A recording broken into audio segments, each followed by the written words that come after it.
Covid में ऐसे ज़बरदस्त अनुभव बाबा ने कराए हैं, बहुत ज़बरदस्त, मैं बता नहीं सकता हूँ। पर मैं हमेशा मेरे लेक्चर में कहता हूँ, the best teacher award goes to कोविड-19, क्योंकि कोविड ने ऐसे लेसन सिखाए ना हमको, हम नहीं सीख सकते। वैराग्य के सभी लेसन सीखे हमने कोविड में। अभी देखो, कोविड में मैं 12 घंटा ड्यूटी करता था, वो किट डाल के, बहुत परेशानी, पसीना आ रहा है, बहुत कुछ हो रहा है, और डेड बॉडी नहीं मिलती थी रिश्तेदारों को। एक लड़का आया, उसके पिताजी का बोला नहीं मेरे पापा को मैं देखना चाहता हूँ। उन्होंने कहा कोविड हो जाएगा, नहीं मुझे देखना। हमने कहा ठीक है भैया, तेरी इच्छा। उसको दिया, वो बॉडी पैक करके रखा था, वो आया, खोला बॉडी, वो चेन से डाल के रखा था, हाथ निकाला, और हाथ में ना 3 अंगूठियाँ थी, वो तीनों निकाल ली और बोला अभी लेके जाओ। हम देखते रह गए। ये है कलयुग। माँ बाप ने क्या सोचा होगा, कुछ लेना देना नहीं है। बहुत कुछ हमने कोविड में देखा है, आपको बता रहा हूँ। पूरा मेडिसिन फेल है कोविड के पास, कोई दवा काम नहीं कर रही है। वो एक रेमडेसिविर करके इंजेक्शन आता था, अभी वो इंजेक्शन ब्लैक मार्केट में 30,000 रुपया 2 बार देना है, कुछ दिनों तक मिल नहीं रहा है। बीके मेरे को फ़ोन करे, क्योंकि मैं आईआईटी में था, गवर्नमेंट का इंस्टीट्यूट है बीएसटी, तो वहाँ मिलता है। हमारे पास भी नहीं था। बोले सचिन कैसे भी करके हमारे भाई एडमिट नहीं है। 30,000 रुपये में इंजेक्शन खरीदी करके दे रहे, 1.5-2 लाख के, और बाद में पता चला कि वो इंजेक्शन यूजलेस है, कोई काम के नहीं है। कोई दवा ये काम नहीं कर रहा है कोविड में, केवल स्टीम, प्रोन पोजीशन माना आगे उल्टा सोना, और इम्यूनिटी, ये 3 चीज़ें ही काम कर रही है, प्रतिकार शक्ति। आप समझ रहे बात को? लास्ट में 5-10 मिनट आपको सुना रहा हूँ, लेकिन मैं आपसे परमिशन चाहता हूँ, क्योंकि डिस्टर्ब करने वाली बातें होगी। आर यू, हिम्मत है सुनने की? हिम्मत है? बोलो हाँ जी। अच्छा, क्योंकि कर्मों की गति हुई है ना, इसलिए छुट्टी लेते हैं। मैंने आईसीयू में काम किया है 2 साल। आईसीयू समझते हैं? इंटेंसिव केयर यूनिट, अति दक्षता विभाग। सीरियस पेशेंट होते हैं, kidney fail, liver fail, heart fail, इधर से नली, उधर से नली, इधर से नली, तो मल्टीपल ऑर्गन फेलियर। इसमें से 50% मरने वाले होते हैं। तो हमको पता है ये जाने वाला है, ये जाने वाला है। अभी मैंने क्या देखा, कुछ लोग बेहोश होते हैं, कुछ लोग होश में होते हैं। एक भाई 70 साल की उम्र, जाने वाला है, हमको पता है, रो रहा है, होश में है पर रो रहा है। तो मुझे बहुत फील हुआ, मैंने कहा ये जाने वाला ये रो क्यों रहा है? मैं गया, मैंने हाथ घुमाया, मैंने कहा भाई साहब क्यों रो रहे हो? तो बोला मेरे को पूरी ज़िंदगी दिखाई दे रही है। ये लास्ट में होता है, हाँ, पूरा रील घूमता है। तो मैंने कहा क्या दिखाई दे रहा है? एक लाइन में उन्होंने कहा, एक लाइन में क्या कहा पता है? ध्यान से सुनना, सुन रहे हैं? उन्होंने कहा जो नहीं करना चाहिए था वो किया, और जो करना चाहिए था वो नहीं किया। मैंने कहा क्या किया? तो बोला बहुत लोगों का अपमान किया, इंसल्ट किया, अपशब्दों का इस्तेमाल किया। आज उन लोगों से मैं माफ़ी भी नहीं मांग सकता हूँ, क्योंकि मैं जाने वाला हूँ। और मैंने पूछा क्या करना चाहिए था? बोला मेरे पास पैसा था, पावर था, पोजीशन था, मैं बहुत लोगों की मदद करके दुआ ले सकता था, मैंने वो भी नहीं किया। मैंने कहा क्यों नहीं किया?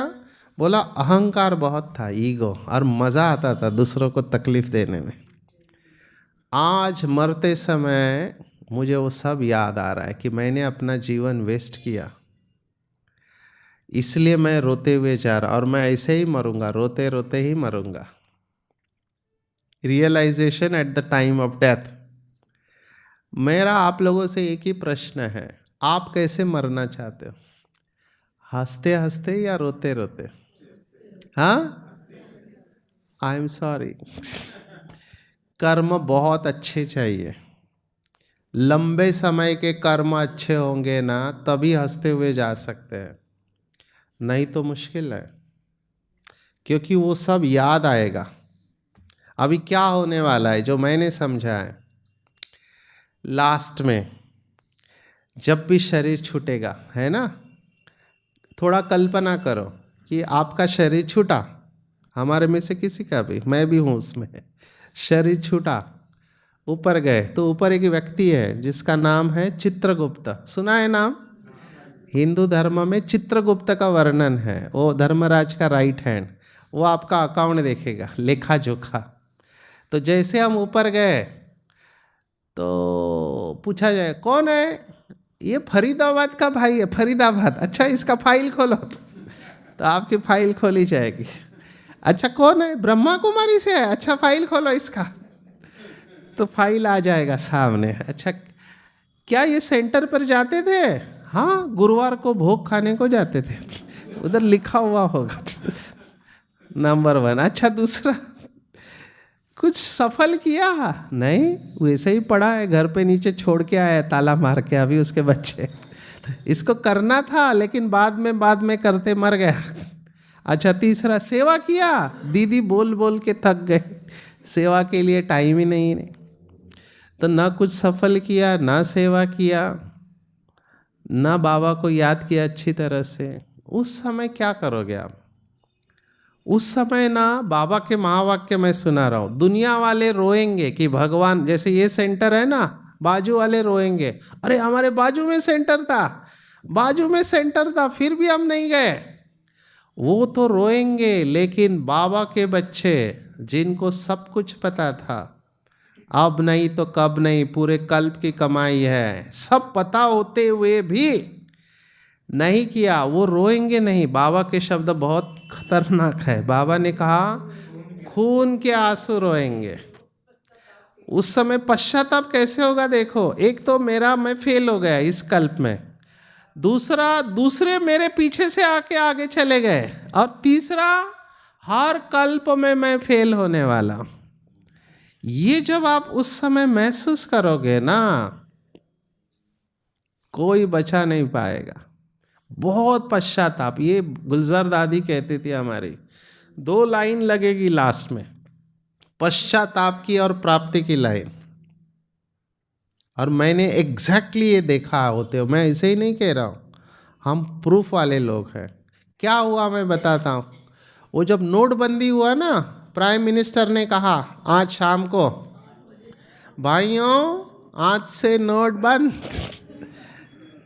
मैंने क्या देखा, जैसे ही प्राइम मिनिस्टर ने कहा, दूसरे दिन बाबा के कमरे में बंडल के बंडल आने लगे।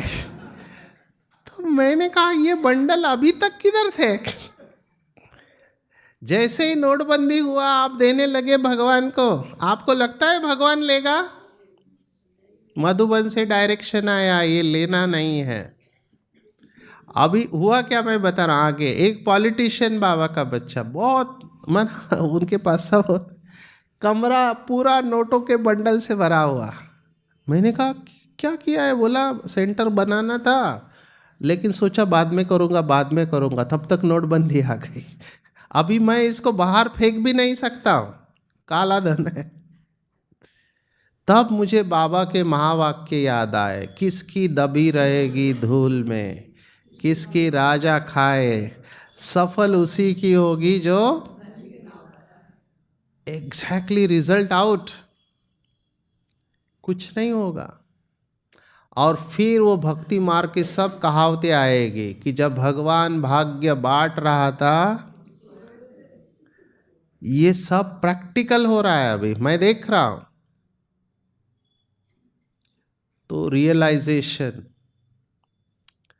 आज जब मैं अपने जीवन को देखता हूँ, मुझे बहुत लोगों ने टीका किया, तू पागल है, हर टर्न में जाता है। मैं एक भी टर्न मिस नहीं किया व्यक्त बाप दादा का, हर टर्न में जाता था, क्योंकि मीटिंग और ट्रेनिंग होता था।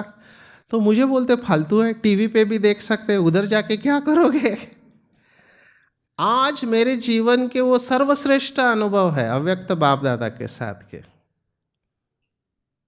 क्योंकि वो टीवी और उधर फिजिकली रहना बहुत फर्क पड़ता है। और मेरा कल्प का पार्ट नोंद हो गया। समझ रहे बात को आप? आपकी बुद्धि आपको डिसीजन दे रही है हर क्षण, क्या करना चाहिए क्या नहीं करना चाहिए। मैं चाहता था तो आराम से एक हॉस्पिटल खोल के बड़ा बैठ सकता था ना एक स्थान पर, मैंने कहा नहीं, हर जन्म में हमने ये किया है, इस जन्म में नहीं। बहुत प्रयोग हुए मेरे ऊपर, घर वालों ने बाहर वालों ने भी किया। टच वुड, बाबा ने ऐसे रखा है कि आप अंदाज नहीं लगा सकते हैं। मैं रोज उड़ता रहता हूँ।